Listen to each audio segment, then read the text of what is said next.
Text-to-speech Brad here. Remember my video I made about Brandon?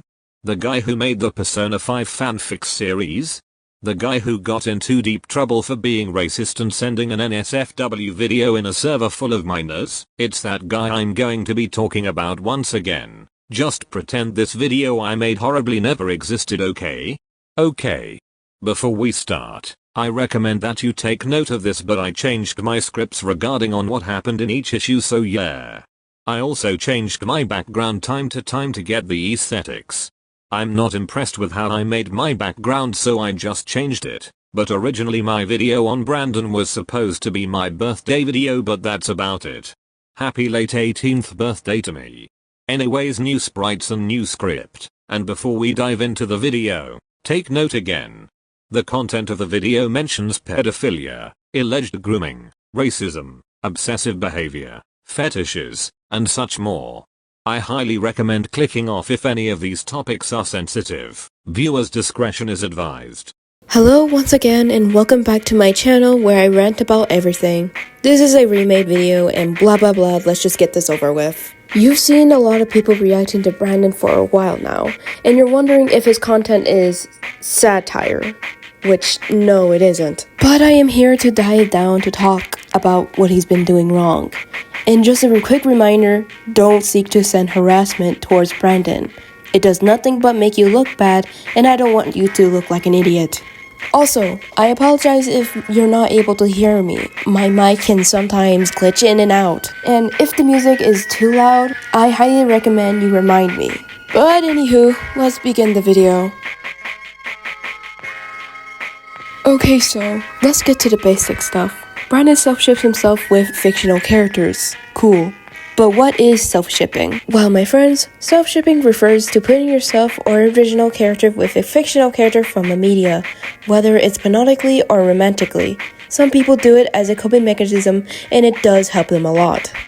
And I know self-shipping leads to isolating yourself and it's unhealthy, but listen, as long as you don't dehumanize yourself or others and know that these are just fictional characters, and at the end of the day, it's fun to self-ship yourself with a character. However, self-shipping can lead to boundaries and it can have flaws, which includes not putting yourself in a romantic scenario with a character that's canonically a child, including aging up the character just so you can have sexual fantasies with.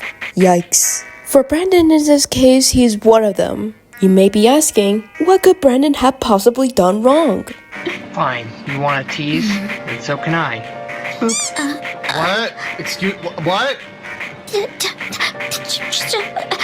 Oh, he grabbed her tits. Look who's flustered now. What? Do you see my point? You've seen people react to his Persona series. Even in his disclaimer, he claimed that he aged up the characters. Listen, I did say these were fictional characters, but I also said that it can lead to boundaries. Most of all, people seem to forget the fact that aging up the characters to have sexual fantasies with still makes you a weirdo, and people will generally think you're into children. Yes, it depends on the person that makes their brain function to finding children, not fictional, real children, attractive. There has been many cases as to why this shit is gross. It's shocking to say this even when I'm uncomfortable with this topic, but this needed to be said. Despite he confirmed he doesn't find kids attractive, he has done a fetish roleplay with a minor, to which fetish still counts as NSFW. And there's also rumors that I did NSFW RPs with minors. Those are true, but the thing is, I didn't realize her age at the time. And the thing is, she had agreed to do the RP. Saying you didn't recognize her age at the time, yet acknowledging the minor that she agreed to do it, even though you, the older one, should have known to be careful, including when you have to learn about the person you're interacting with before setting up boundaries. I don't care what excuses you have under your sleeves. You should have known better than to interact with the person in the first place, let alone a minor you don't know personally. Brandon has interacted with minors at some point, even when it gets to the point where he jokingly engaged with someone who was 17 years old at the time, which was him saying he licked a person's butt crack. Although this was changed, the person who used to date the 17-year-old confirmed that it was real. One more thing to add. Brandon sent a NSFW link to a server full with minors. This got to the point where he was banned and threatened one of the mods to cancel them. We can say this for sure that Brandon was a weirdo in that server considering the mods were uncomfortable with him at the time. I also believe this wasn't talked much, but here you go. There was one point where Brandon was exposed for being racist, and this was mainly because he grew up believing his cousin's words, or that he grew up in a racist household. The screenshot shows him excluding black women because it's either he doesn't find them attractive or they try taking over white women's spaces. Shit's so confusing, but yeah, he was racist. In an interview, another brony that goes by Nugget would interact with Brandon, such as asking questions. A question that was asked by Nugget if Brandon preferred the Pony World or the Requestia World, to which Brandon answered that he wished to go back to high school to graduate, or that he wants to be with the other Requestia girls just so he can graduate. It's this mindset that he has, which is wanting to be in a fictional world. I won't comment on that, but however, I'm more focused on the high school thing since he had confirmed he had a meltdown and hasn't been taking his medications as he normally did. I love the idea of going back to high school and like redoing high school, but at Canada High, because I missed my graduation ceremony because I was having a downward spiral and stuff. I was having a downward spiral and stuff, and I was having a really bad mental breakdown, and I was off my meds. So like basically, because of that, I didn't attend my graduation ceremony. So my dream is to become a teenager again, go back to high school, and go back to CHS and redo my graduation ceremony and graduate with the Rainbooms. That's like my dream. Now you know the answer as to why he keeps inserting himself in the Euchristio version. It's definitely clear that he's LARPing in the Persona series. There's no way he would only play the game with Japanese subtitles, and there's definitely no way he knows the story. Okay, don't give me that look just because I only know Doom Guy from the Dark Ages, but still, I'm still learning about his lore. Thank you. Anyways, there's zero chances that he knew the characters but Anne, and he just wants an excuse to put love triangles in his series. Quite obvious. And the more I think about it, he hasn't learned about that one character who's apparently confirmed to be a creep. Not surprising. Since some of you know Brandon from his Persona series, did you know that the character Anne was voiced by Brandon's ex-peers, who actually voiced out their experience with Brandon? That's right, it's Lav. So Lav made a video talking about how Brandon was weird towards them, and to say this, they might be right. I'll play the video and we'll both come to this conclusion. He often wanted to sit in Discord calls and want to like listen to me voice act for him.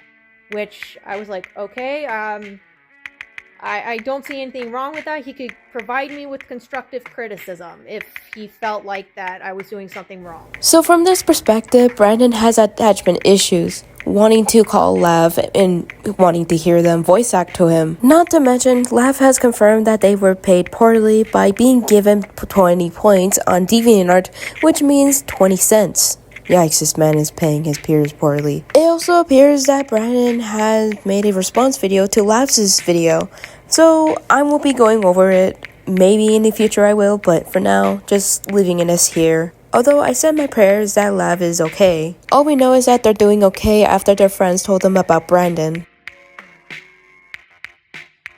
Unfortunately, I will not be voicing over the allegation part, so for now, you're just going to have text-to-speech, Brad, and I will voice over my conclusion.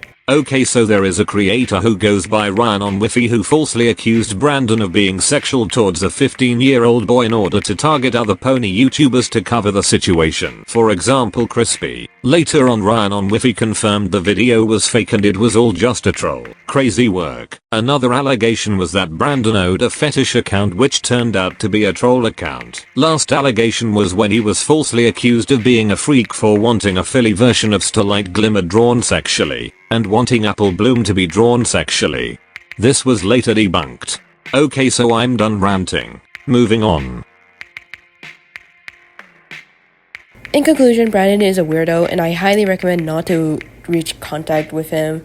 Even if you do, then I don't know where it will end up for you. If there are things I forgot to add, just let me know and I will fix that by pinning my message. If you want to support me, then liking my video will be great, and maybe a little subscribe to see more content. I wish you all have a good day and night, and see you in the next video.